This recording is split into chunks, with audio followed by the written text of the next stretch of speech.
Agile for Humans is brought to you by Audible.com. Get one free audiobook and a 30-day free trial at www.audibletrial.com/agile. Over 180,000 titles to choose from for your iPhone, Android, Kindle, or MP3 player, including Scrum, The Art of Doing Twice the Work in Half the Time by Jeff Sutherland, and Crucial Conversations by Carrie Patterson. Visit www.audibletrial.com/agile to enjoy your free audiobook today.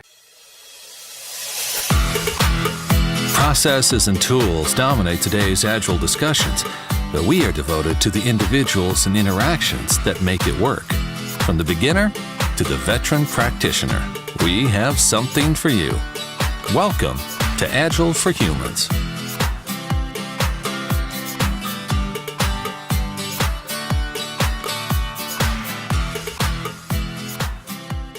All right, welcome back to another episode of Agile for Humans. I'm your host, Ryan Ripley. Joining me tonight, the remotest Agile people I know, Mr. Mark Kilby and David Horowitz. Gentlemen, how are you doing tonight? Doing great, Ryan. Great. So the listeners, many of you will remember Mark Kilby from episode 1, joined us on the very first episode of Agile for Humans, has had a great conversation with us on that inaugural episode. He's now come back to help us have a conversation around remote teams and retrospectives with remote teams, two very difficult topics mashed into one. Mark is co-founder of, I think, Agile Orlando, a noted Agile consultant from multiple companies all over the country, a noted Agile speaker, most recently at the big conference, Agile 2015, where he has spoken on that multiple times, I believe. All-around great guy in the community, and someone that this show is proud to call a friend. So, Mark, thanks for joining us. Oh, and thanks for having me on again, Ryan. And wow, what an intro. Thanks so much. Yeah. David, so you are the CEO of Retrium. You've reached out into the marketplace to solve a very critical problem. I want you to explain it, because I think you've put together a very interesting story about your passion, your brand, your company, and I think you could do it far better than I could. Yeah, great. First of all, thanks for having me, Ryan. Really appreciate it. I'm a big fan of the show and really excited about being on. So as you mentioned, I'm the CEO and co-founder of Retrium, and we make software that enables distributed teams to run effective retrospectives, or at least that's what we hope. And so I came to solve this problem from a pain point that I had myself, which was that I was what I like to call a poor man's Agile coach at a very large, big bank, international bank, that was trying to move away from traditional waterfall towards Agile, and our development teams were distributed. And as you probably can imagine, there's a lot of pain in trying to move to a new culture into Agile.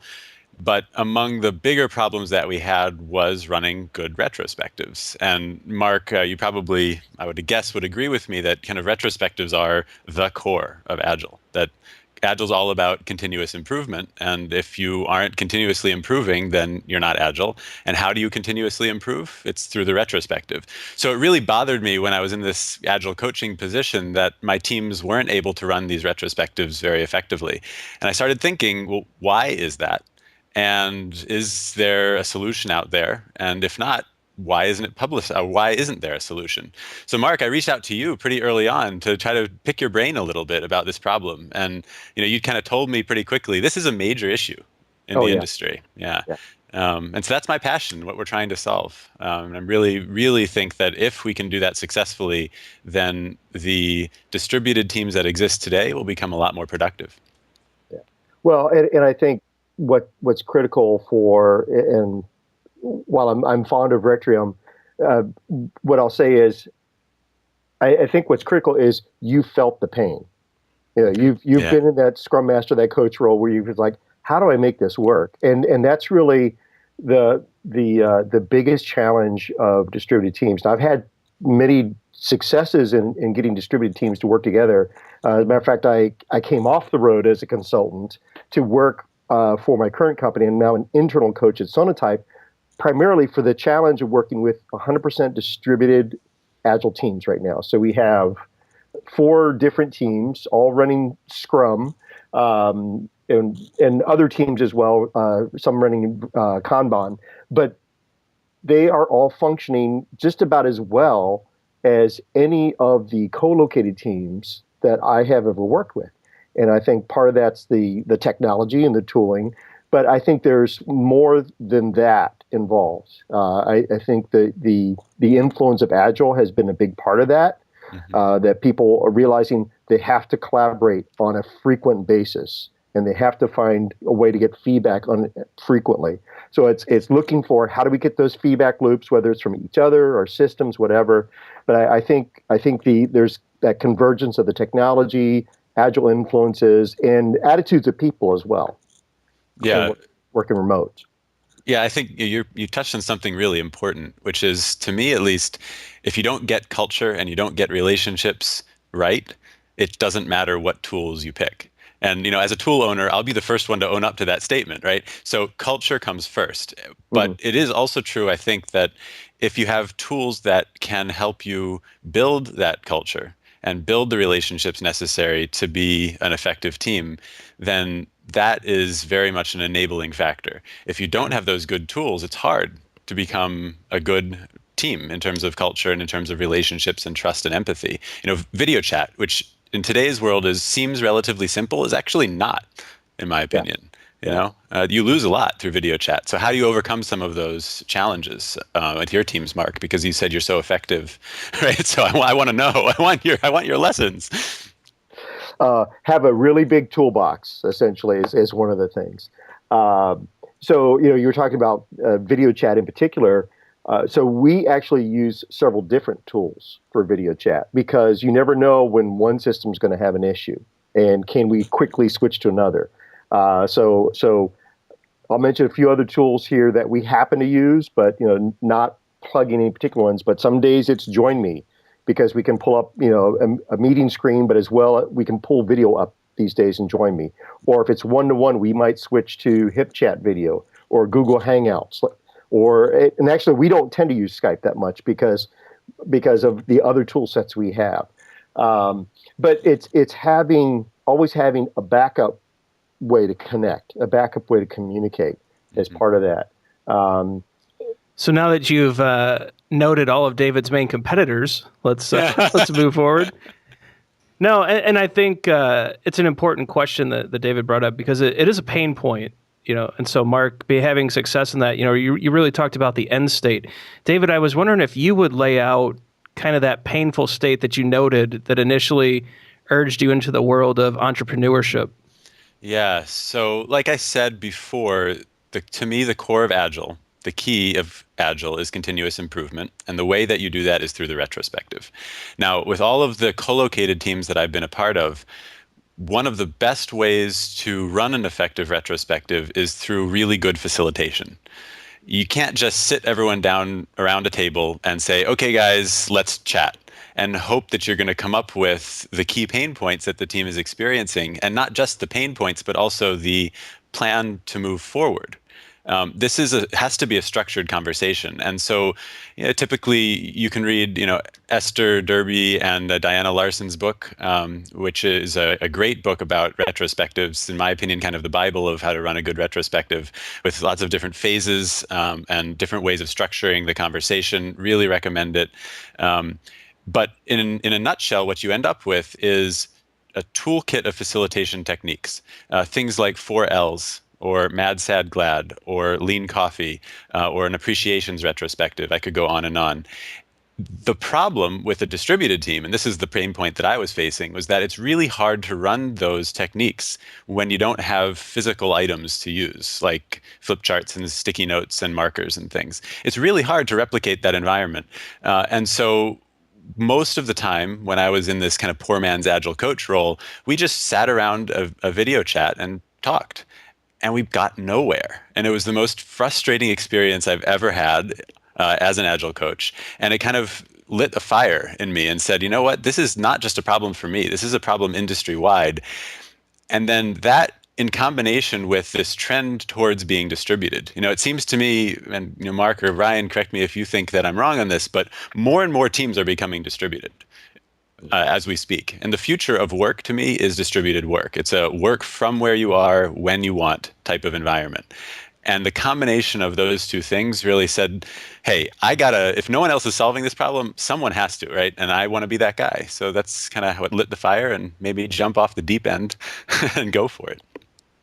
Yeah, and I think your observation there is spot on, especially when you look at some of the more successful internet companies today. You know, I think of Basecamp, which was formerly known as 37 Signals. Mm-hmm. This is the epitome of excellence in the software industry, in my opinion. This is a small company. I think they have, last I looked, around 40, maybe at the most, people. They all work distributed. They have a Chicago office, but half the time they're co-founders in Europe. Half their programmers are spread across the Midwest, East Coast, West Coast. They're all distributed. They all do brilliant work. They manage to pull it off as a team. And I think that's the model that's going to eat a lot of lunches of these traditional monolithic massive companies that are still expecting everyone to show up in a cubicle day after day. And so solving this tool problem in many ways, I think will create kind of the new business model and the new economy. So I think it is a very important observation. And it's certainly a pain point, especially even in companies today. I mean, we all, I think, work in this new economy where, our after-hours support team is in a different country. And being able to catch up in the morning with that team before the handoff, how do you do that in the most effective way? How do you make sure that there's still a team sense or a team type atmosphere instead of people you just hand off to and walk away from? Yeah. Yeah. Yep. So I'll jump in on this one. Coming back to what David was poking me for. I was thinking about this the other day about some of the things that we do with our distributed teams now, and in a way, it almost comes back to that first value of the Agile Manifesto. And I started thinking about, it's more than left, right, individuals and interactions over processes and tools. It's really, you can think of it as a set of steps, which works just as well for co-located teams as distributed teams, but you've got to be a little more intentional with the distributed team. So first, usually what I do is I get to know the individuals on the team. I want to understand, why are they working this way? What's in it for them? So for instance, for me, for working remotely, I've still got kids in school. I still have young kids in school. And so I want to be close to them. I don't want to miss them growing up. I don't want to miss some of those daily events. And so being able to work from home each day gives me that flexibility. But understanding what the different motivations are for every individual on the team is important. Then thinking about the interactions. And I'm doing a little collaboration with Jim Benson from Modus Institute and some of the things that they're putting together for distributed teams. And I love how they focus on things, not only project charter and mapping at the value stream, but they also focus heavily on communications plan. So as a distributed team, you really have to think about, how are we going to communicate? What's the frequency of different communications? When should we expect certain communications? Because you're not going to bump into each other in the hallway. Yeah, you might see each other on chat or something, but really talking about, how do we need to connect with each other? What time zones, or how far are we spread out in time zones? And how do we need to connect? An example of that is, we have different communications channels, as I mentioned before, and we have backups for when those primaries fail, because we want to connect daily. But there's also sometimes where you need to have some casual communications as well. So one of the things we focus on is being intentionally social at work. So we have some social chat channels. One's called the Lounge. And so in the Lounge, you can talk about anything. You can talk about what you saw on TV last night. You can share vacation photos, whatever. And there's a few groups that do this. So Atlassian has written about this. I think the folks at Basecamp and WordPress do something similar to that. We also read how Salesforce has a chat channel. I forget what they call it, but basically it's a rant channel. And so if you're really upset about something or someone, you go into the rant channel and just whatever you need to say, goes. And nobody judges you by that. So we've experimented with that. That one hasn't been as popular for us, but it's experimenting with different ways to communicate. So you focus on individuals, interactions, and then really start looking at processes and tools. But if you don't look at how you're going to connect the people together, kind of going back to what David was saying about focusing on the culture, because if you don't do that, you're just a collection of strangers. You're not a team. You're not a company. You're just sort of this random collection. And just as a side note, David and I are going to be participating in a very interesting conference here next month in Germany called the Distributed Agile Teams, or the Flock, I guess, the Distributed Agile Teams Flock. And we've got a collection of folks that have very different ways of working in distributed teams. So I'm excited to be doing a workshop there, but I'm even more excited to be talking more with David and other folks who are looking at some of these different ways of connecting people so they can work effectively. Yeah, and Mark, I would just like to echo what you just said about the need to focus on building a team and not just being a random collection of strangers. I mean, I couldn't agree more with that statement. The idea of bumping into someone in a hallway if you're co-located, and, if you ask yourself, well, why is that so important? What is it about randomly bumping into someone that's so critical? Yeah. And, because it seems kind of superfluous at first. You're there to do work, but randomly bumping into someone and saying, hey, let's do coffee or let's make a lunch date allows you to build a connection with that individual. Yeah. And what I've found when I've worked on distributed teams is that unless you do that intentionally, it's very easy to lose empathy for other people on your team and think of people who are not in the same physical location as you as just resources. And when they're not delivering something on time, or you haven't heard from them in a while, you start making assumptions very easily that, hey, they're not working hard, or what's wrong with those people? Yeah. But it's not those people, it's us. We're a team. And if you have a good relationship with everyone, then you can easily, or more easily rather, get past some of those inclinations that we all have, let's be honest, right? We're all humans. We all have the tendency to do that and assign blame. So it's really critical. What I like to say is that you can't just be distributed. You have to focus on being good at being distributed. Yeah. Otherwise, the cost of being distributed is far outweighs the benefits. And then in terms of the benefits of being distributed, though, I just kind of like make my pitch about it a little bit, because I think people have a bad taste in their mouths a lot of times from experiences with distributed teams where... Oh, yeah, I've been there. Right? Yeah, me too. Yeah, it's all over.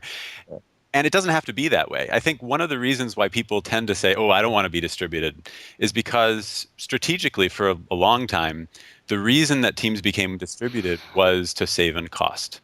And that meant outsourcing. Yeah. And while that can be effective, I think, Mark, what you and I are talking about in terms of being distributed is, let's hire the best talent regardless of where it is. And that's not to save cost, that's to find the right people. Yeah. So when you say, hey, we're going to be a distributed team, you have to step back and say, well, why? What's the goal of being distributed? And as long as it's to hire the best people and to build the best team and not to save money, then it's a great choice. And then it also means that you're going to want to focus on being good because the people you're working with are good. And that's an empowering situation to be a part of, I think. Yeah. It's also, I think, horrifying to traditional companies, though, that when you hire a remote team, they have the ultimate mobility and flexibility. So as the economy moves towards a remote work environment, it's no longer difficult for me to switch companies and switch roles, right? Because now if I want to go work for a different company in my field or in my industry, I may have to move to a different state.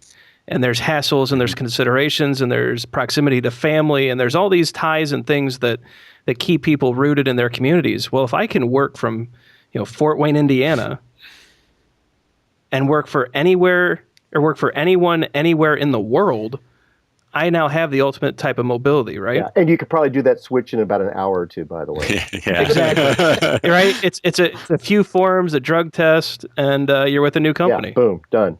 Yeah. Yeah. But, Yeah. You should pass. I think in the long run, that's probably good for the industry. It's going to up the quality of what companies have to offer employees and what employees have to deliver to companies to retain them. Yeah. So that's not a bad thing. Well, no, and I totally agree. It's a great shift that I think that the next few generations, I think that these, I don't use the millennial term negatively, but I think as the millennials come up, I think they're going to demand, and that you're starting to see signs of this, I think, in the marketplace where they're demanding the different types of work environments that companies are adapting and adjusting to. And I think this is one of those concessions that they're really saying, look, I want to live in this location, but I want to work for this great company. If you want my talent, this has to be an option. Yeah. Well, so yes, and Improv skill right there. I think it's a mind shift for the companies, but it's also a mind shift for those of us who are in the trenches as well. So I can't remember exactly, but there was something that David was saying earlier that reminded me. We were talking about the intentionality of working together, and you've got to be intentional in how you connect with people. And so we don't. And maybe it's my generation because I'm on the borderline of a couple generations. But growing up, you didn't have to be intentional to start a conversation. You just hang out with folks. But when you're in a distributed environment, you have to be intentional to connect with people. You have to be intentional to share a little bit about you, which some people that they're very apprehensive about that. I mean, we have a lot of introverts in our company. Shockingly, engineers, introverts, come on. Yeah, distributed and software. Hey, but as a coach or scrum master or really any role where you're in an agile leadership role, you still have to find ways to connect with them and help them to connect. So one thing I often do is I'll throw out small jokes or quotes, or sometimes I'll end a meeting in an unusual way. So for those who know the show Top Gear in the UK, one of their favorite ways to close the show is, and I'll not bombshell.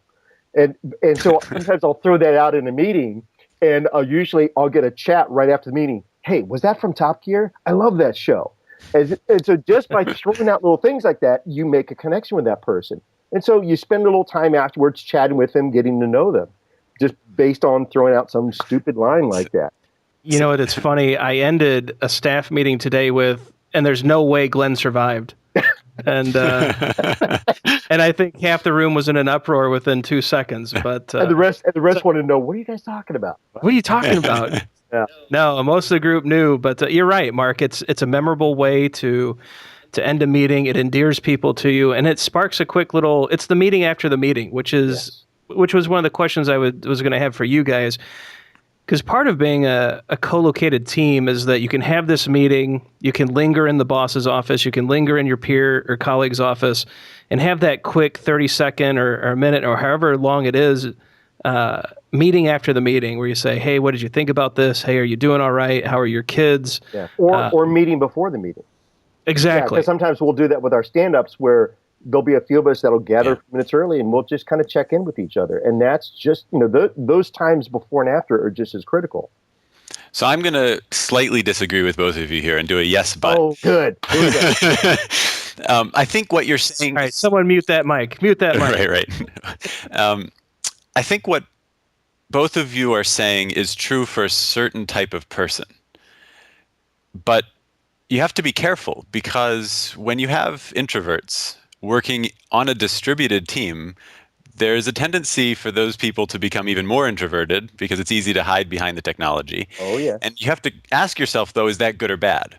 And without making any value judgments here, because, of course, it depends on context and so on, introverts can get very uncomfortable with unstructured conversation and jokes and any sort of poking at you for any reason, and there's a certain amount of structure that introverts like to conversation. Mm-hmm. And so ending a talk or a chat with something that is funny for extroverts might actually not appeal to the other half of people on your team and might make them feel less like they're part of the group.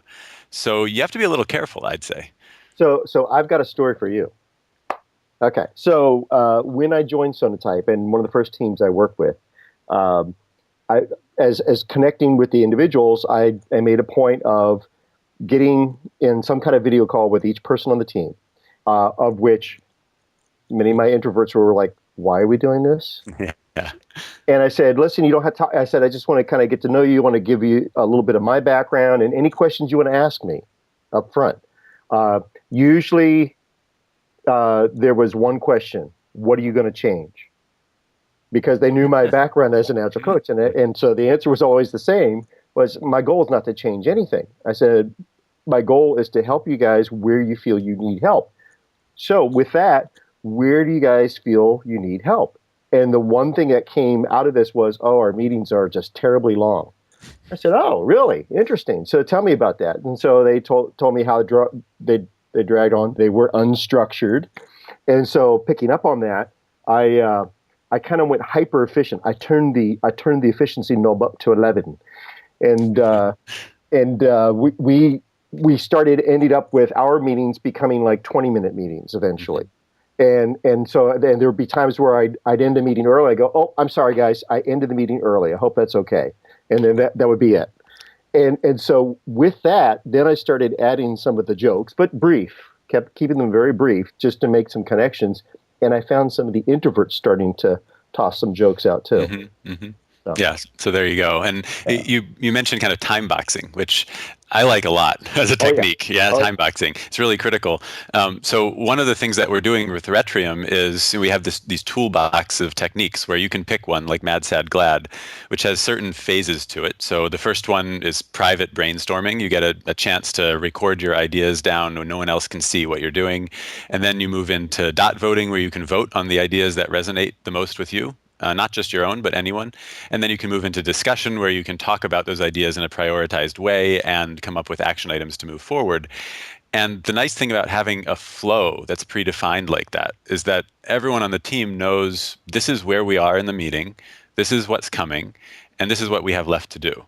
And as a result of that, you can keep the conversation going instead of letting it run on and on. I mean, how many conference calls have you been on that they just drone on and on forever, and you end up putting it on mute and you play games on your phone because you're so bored? It's awful. I don't think I've ever been on a good conference call. They're really terrible. So having that facilitation piece along with time boxing to move the conversation forward at a good pace is really critical, especially for a distributed team, for co-located also, but especially for distributed.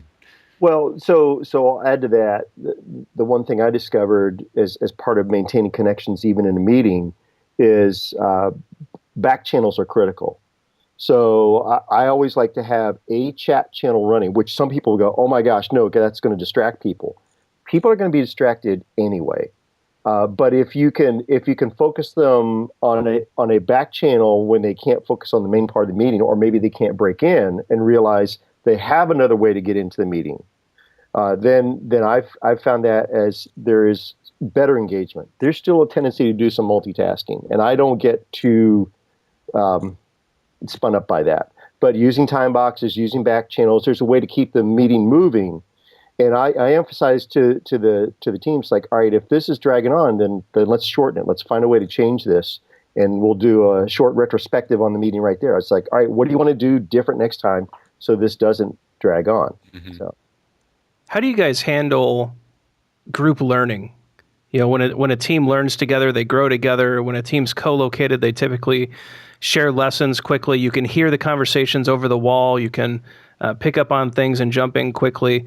You know, clearly that would be at least more difficult in a distributed environment. But what have you guys seen as far as tips, tricks, or tools that allow you to make sure the team learns and grows together?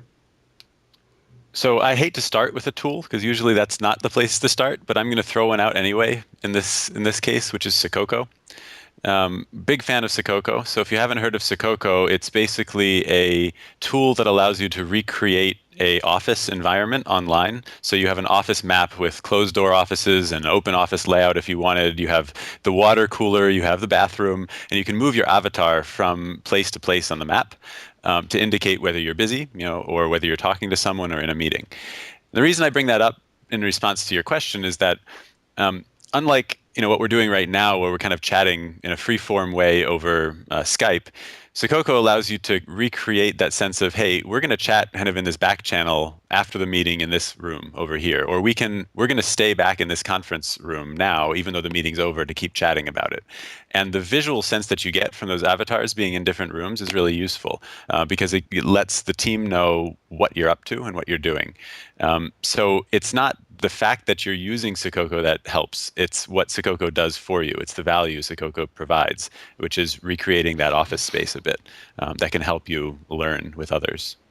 Yeah. So I think that tool is very interesting. Another advancement that I think would need to happen, or maybe it has happened, and you guys can clue me in, because like I said, my current experience right now is in a very much a co-located team. There are a few remote individuals that we have on the team, but for the most part, it is co-located.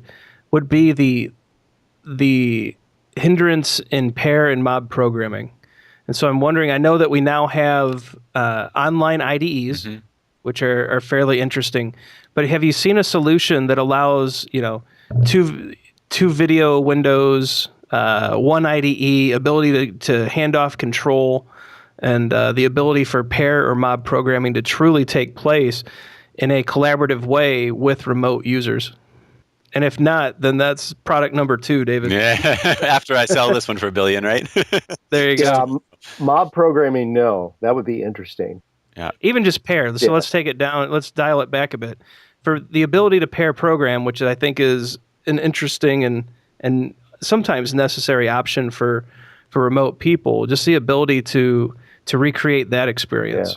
Well, the one I've heard the most about as far as pair programming is Screen Hero, which was, I was just checking here online. Yeah, so they were recently purchased by Slack. But I haven't used it personally, but I know some of our teams have used Screen Hero for pair programming, and they thought it was fantastic. They thought it was a very smooth transition from one person to another, being able to see each other's what they're working on, being able to comment in real time. I'm not sure how the integration with Slack is, but that's the one I hear about the most as far as pair programming tools. I know there's others out there. I just don't know the names off the top of my head. Yeah. The other thing I'd mention with that, I mean, it's not really pair programming, but it is about sharing knowledge, is if your team's distributed, you can have this concept of rotating remote pairing, where, this week I'm paired with Mark, and that means that as we're working, we're making sure that we're knowledge sharing, we're making sure that we're working very closely together, and what I'm doing and what I'm learning about the requirements that we have, or about the software that we're building, or our stakeholders, or whatever, is shared very closely with Mark this week, and the same is true in reverse. And then next week we shift and we rotate so that 2 more people are paired together. And by doing that, you can both build relationships with that person you're paired with by just chatting or talking about whatever you did this past weekend, but also share knowledge about the work that you're doing as well. So it's not pair programming, but it is pairing in a different sense. Well, and I was going to say, you can take that pairing concept and apply it in many different ways. So something I've often done as another secret tip there in meetings is use the buddy system. So if I know I've got some distributed folks and co-located folks, I'll ask, hey, I'm facilitating the meeting, folks. I'm going to be really busy trying to make sure things are going right. You can help me by connecting with one of these remote people and being in a chat window with them and just making sure they can connect with us, or if they miss anything, they can talk to you as their buddy, say, hey, what did they just say? Okay. And then let us know so we can stop and go back, because others might have missed it as well. So I've used that buddy system many, many times in many different ways, and it helps those remote people feel more connected when you have some co-located folks with you in the room. So David, maybe you can tell us a little bit more about your retrospective tool. It's an interesting concept to me because, again, we're trying to learn remotely as a team. It sounds like you have different modes and models that you can follow. So you can do the mad, glad, sad. You can do, it sounds like a few other of the popular models that we read about and know about. But what is the value proposition of the tool that your company provides, and what kind of benefits and improvements in remote collaboration have you seen your tool bring to teams and organizations? Yeah, so obviously I'm glad you asked that question, but I don't want this to be an advertisement, because this is really just talking about distributed Agile, and my tool is one part of that. But since you asked, well, no, I think it's important. And this is actually, this is a little inside baseball for some of the listeners, but as a podcast host, such as myself, where the podcast is focused on individuals and interactions, I want to be careful about promoting tools. But in this case, it's a tool designed to enhance the interactions. Right. And it's about the people. And so the reason we ask about this, and the reason I was very interested in talking to David here, is because he has a tool that's focused on people and the interactions that they have, and creating a positive outcome and environment for those interactions to occur. And so I think that's the important note on a tool discussion. So it's not really an advertisement. What I'm asking David really is, what can your tool do to bring people together? Yeah. So there are really 4 things. And these are all based on a article that a professor, his name is Dr. Tomas Chamorro-Premuzic, published in Harvard Business Review. And he identified 4 different problems that teams that are trying to brainstorm face. They are social loafing, and I'll describe what these are in a minute. So social loafing, social anxiety, regression to the mean, and production blocking. So let's start with the beginning. So social loafing. So I love the word social loafing, or the term, because it kind of resonates with me. So how many times have you been in a meeting where someone's talking too much and they go on and on and on, and as a result of that, you don't feel like you have the time or the space to contribute, and you just kind of loaf. You're there for the ride. You're not really contributing. Your presence is there, but your presence also is not there, right? So that's a social loafing problem in terms of communication, made even harder by distributed. Right? That's the first one. The second problem is social anxiety. So people who are introverts, very hard to contribute to a free-flowing conversation like we talked about before. I feel very uncomfortable with that. When you're distributed, very easy to hide behind technology. The third problem is regression to the mean. It's the idea that when you have lots of different people in a room contributing ideas to a conversation, if the first person who throws out an idea, on average, it'll be an average idea. On average, it's not going to be the best idea or the worst. It'll be kind of just an average idea. And once you've thrown that idea out there, everyone else's thought processes are anchored to that idea, that the rest of the conversation is based on that first idea that was thrown out to the group. That's a problem, because you're not going to end up with the extreme good idea or the extreme bad. So that's an issue. And then the fourth one is production blocking, which is that if only one person can talk at one time, then everyone else is sitting there twiddling their thumbs. And that's a big waste of time for a lot of people in the meeting. So those are 4 problems. So at Retrium, when we were building the software, we're trying to solve all 4 of those things. So let me quickly go through and how we did that. So with social loafing, we have this phase called private brainstorming, where everyone can contribute their own ideas to the board immediately as soon as they enter the meeting. So you don't have to wait for someone else to talk. And the goal here is to try to encourage people to participate in the meeting and not feel like they can just attend without really attending. So private brainstorming is our answer to social loafing. Social anxiety, because you write things down on the board in Retrium before you talk about them verbally, people who are more introverted can communicate in a way that they're more comfortable with. That's really useful. With regression to the mean, again, because people are contributing all up front at once, and you don't actually have any exposure to anyone else's ideas before you have a chance to contribute. As a result of that, you are not anchored to ideas that are on the board or on the table. You have your own ideas. You think for yourself. That's really critical. And then the last one, production blocking. So again, you're all contributing all at once before you start talking about the ideas in a prioritized way. So there's no production blocking involved. The communication is enhanced because everyone is involved and active in the meeting. So I think that kind of sums it up. 4 of those problems, we tried to solve them all. And the focus is to enable communication rather than to distract from the communication. That's the fundamental premise of Retrium. And I think any tool that doesn't focus on that is really missing the point, ultimately. It sounds like a really innovative way to attack this problem, so I really appreciate you walking through that. Yeah. It is a tough nut to crack. It is for a podcast like this, like you said, we're talking over Skype. The tool kind of falls to the background. We can all see each other and we have a conversation. To replicate that experience in a retro, I think, is a game changer. So I wish you luck with that. Thank you. And I hope you're successful with it, because it's a tool that I need. I would love to, and I think there's a lot of Agile teams out there, and not necessarily just Scrum, but Kanban and Lean. They all have the need to enhance their feedback loops. No matter what flavor of Agile you're doing, you've got to talk to other people and figure out what went wrong, what went right, and how to improve. And like you said, continuous improvement is at the heart of what we're doing. if you guys get this right, it really can empower these distributed teams to get the maximum benefits of Agile with the maximum flexibility of remote work. So it really is interesting and great work that you're doing, David. Awesome. Really appreciate it. Yeah. And Yeah, and I want to jump in there too, Ryan. Having played a little bit with Retrium and used it with my teams a couple of times, I can certainly do some of the same exercises in like a Google Doc. But the difference is, as the facilitator, I have to work a lot harder. I have to get the Google Doc set up if I want to hide portions of the document, because I want the structured conversation, and I don't want them jumping ahead in different parts. I want them working together on certain parts. I have to work very hard to structure that properly in a more basic sharing tool like a Google Doc. That the part that really excited me about Retrium was that there is more of a facilitation aids, I guess, in the tool set.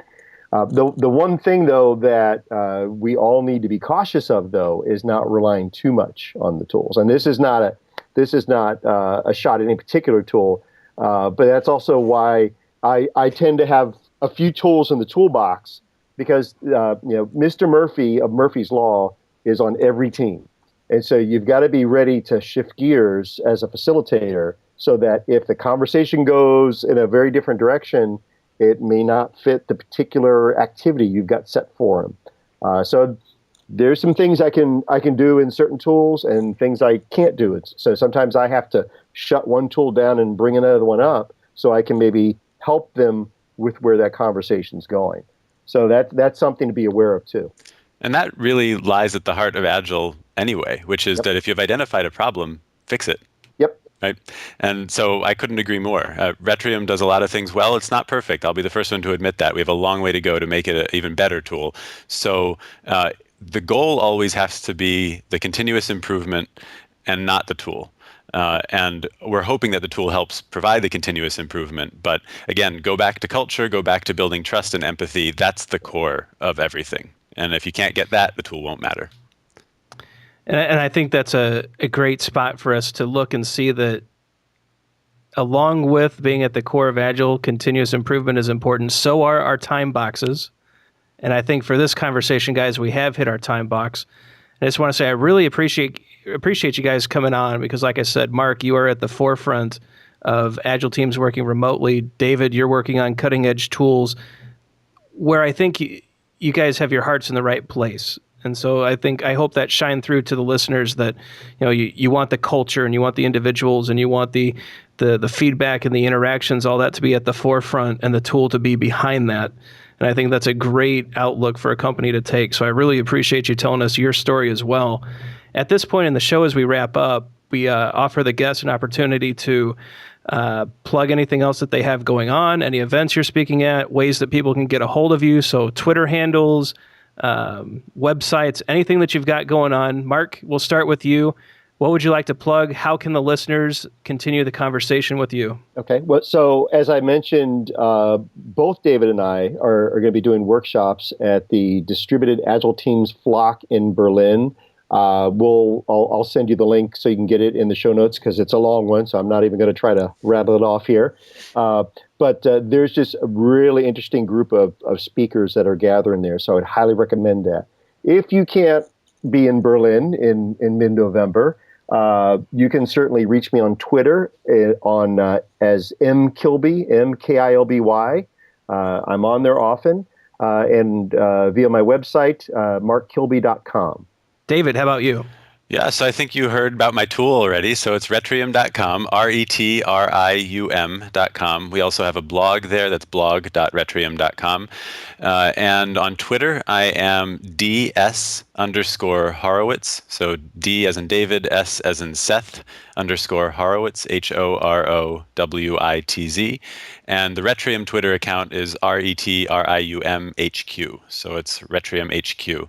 And then lastly, in terms of the Distributed Agile Team Camp, I'm just going to make one more plug for that, because it really is going to be an awesome set of people who are running workshops. It is a no PowerPoint workshop session. So it is all going to be interactive and a lot of fun. And I can't wait personally to learn from all of the experts who are going to be there. It's a fantastic group of people. So if you can, at any way possible, be there in Berlin, November 19th and 20th, highly recommend it. It's going to be really, really neat. And I'm your host, Ryan Ripley.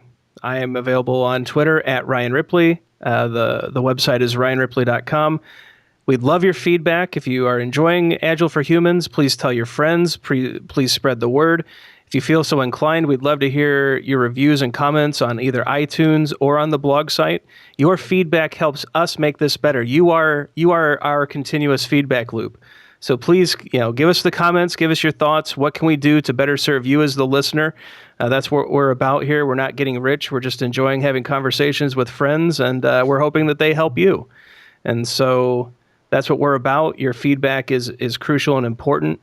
And just thank you for being here. The fact that we have a growing and significant audience is it's humbling to me. It's humbling to the other guests and co-hosts. It's just a great thing that's going on here, and we really want to just thank you, the listener, for being there and for sharing the word and for clearly spreading out the podcast. So that's all that we have for this week, everybody. Thanks, and have a good night. Thanks for listening to Agile for Humans. Let's keep the conversation going. Drop us a question on Twitter @AgileForHumans or visit agileforhumans.com.